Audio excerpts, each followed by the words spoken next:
One of the things I really love about the holidays is tradition and ritual. You're with the same people, you're eating some of the same foods. Well, we want to show you a Japanese New Year tradition and the art of pounding rice. And then we'll be making another round of mochi, so just pace yourself, okay? A community center in Madison Heights. This is a Japanese Mochitsuki New Year's celebration, Detroit style. Put on some gloves and roll. Members of the Japanese American Citizens League are making and eating mochi made from a gooey rice paste. We created a lot of different ways to have it. We have it, the way I grew up eating it was with shoyu and sugar. Shoyu, that's soy sauce. Fried, and I have a frying pan actually, so if you want to fry some. We have hinako, the soybean flour with sugar and a little salt, and you roll it in there. One thing I remember is because it stretches if you pull it, and I think it has something to do with the longevity of your life. But my memory is kind of fuzzy, so. Mochitsuki goes back 1,000 years. In Japan, the celebration can go all day. The rice cakes take center stage to music and activities for the kids. The rice harvest is in the fall, right? And then the celebration of New Year's is a big deal, so I think that's kind of related to it too. Is it good? Very good. I'm very fond of mochi. Like lutefisk in Sweden or the fruitcakes of the Western world, mochi returns every holiday season. Some love it, some don't. Can you make this size of mochi? Oh yeah, Okay. here, grab that. But with mochi, it's not just the texture, but the danger. A choking hazard if you're not careful. Eat it, chew it good. Big pipe, chew it good. Oh, chew it good. Wow. I've never had it like this before. Why don't you have it in the soup?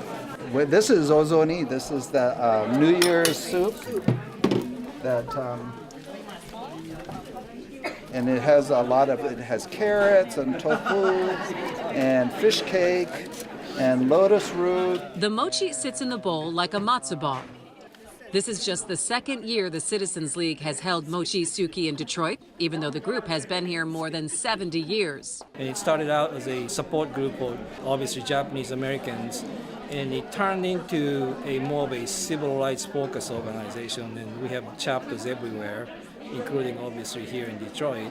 The Detroit chapter started when a lot of people who came out of camp relocated to Detroit, and at its peak, I understand there were about 400 members.